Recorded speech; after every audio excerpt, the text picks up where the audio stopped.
Assalamualaikum warahmatullahi wabarakatuh.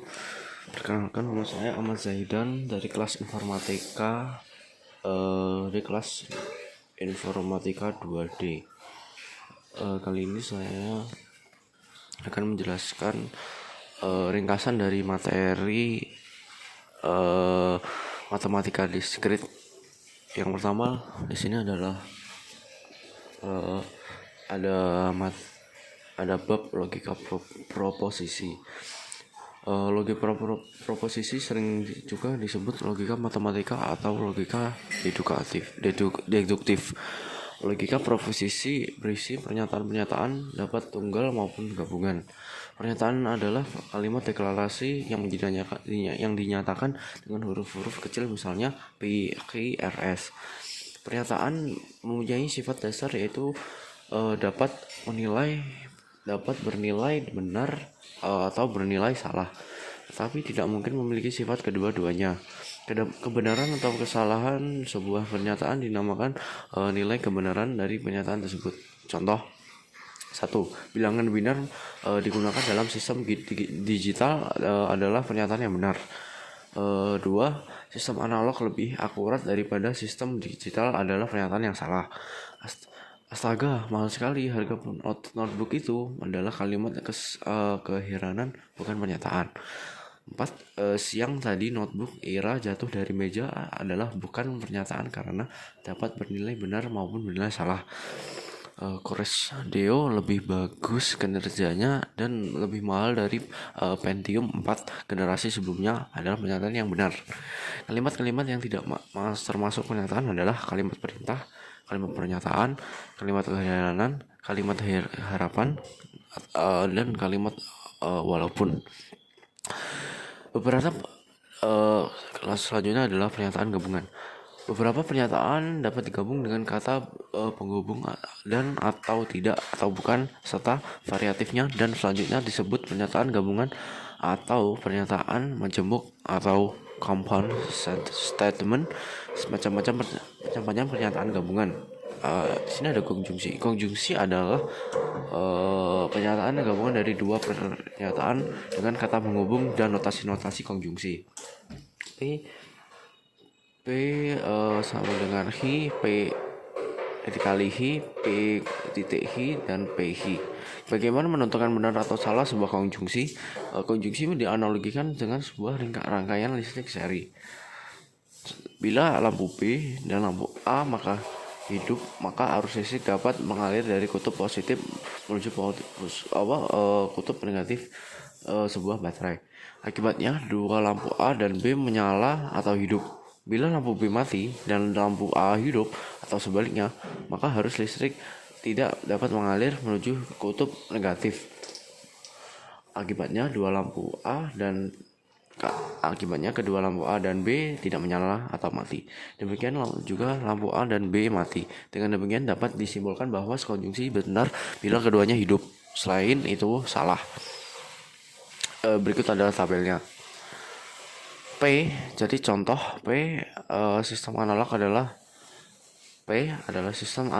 adalah suatu sistem di mana tanda fisik atau kuantitas dapat berbeda secara terus-menerus melebihi jarak tertentu adalah pernyataan yang benar. Hi, sistem digital adalah suatu sistem yang di mana tanda fisik atau kuantitas hanya dapat mengasumsikan nilai yang berlainan adalah pernyataan yang benar. Next. Kita lanjut dalam himpunan ya. Kita langsung ke himpunan saja.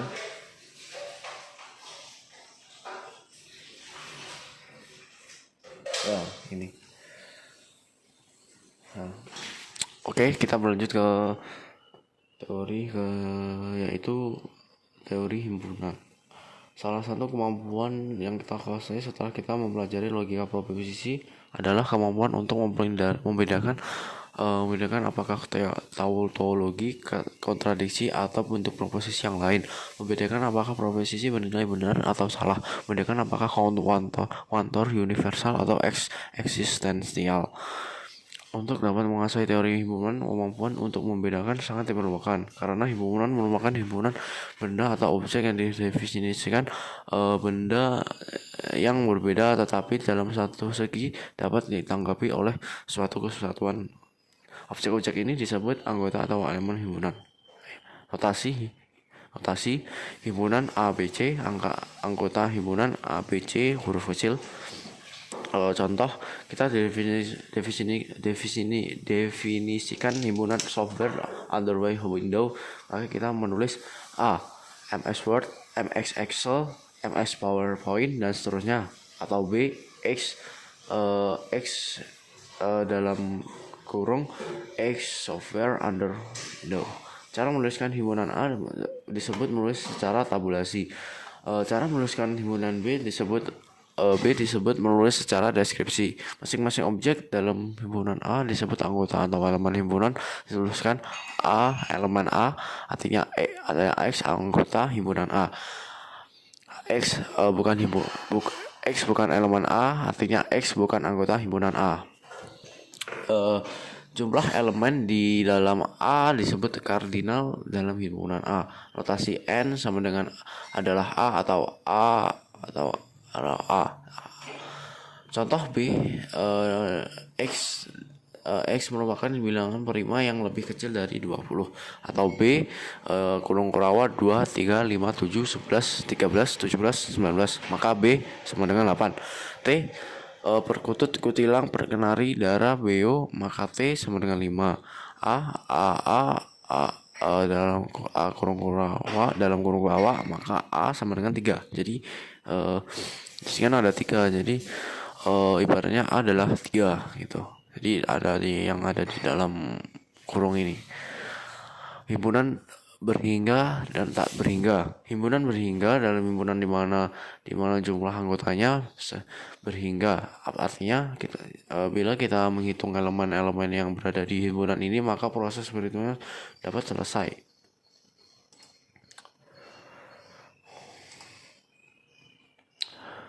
Bila tidak demikian, maka himpunan tak terhingga. A. Himpunan software antivirus, kemudian X dalam kurung awas X software antivirus. A. Norton, MSAV, Panda, Kaspersky, Norman.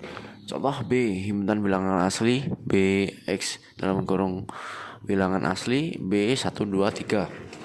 Maka A berhingga.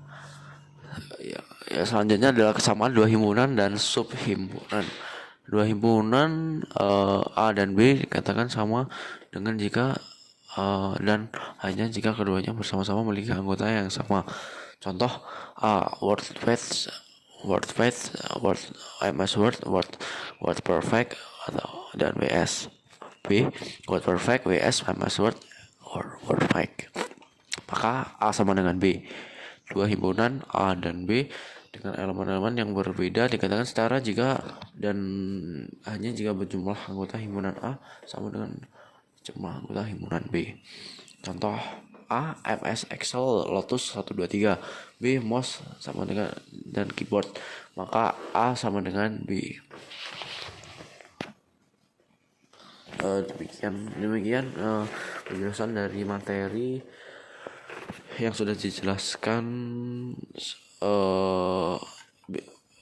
Demikian adalah ringkasan materi dari saya. Sekian, wassalamualaikum warahmatullahi wabarakatuh.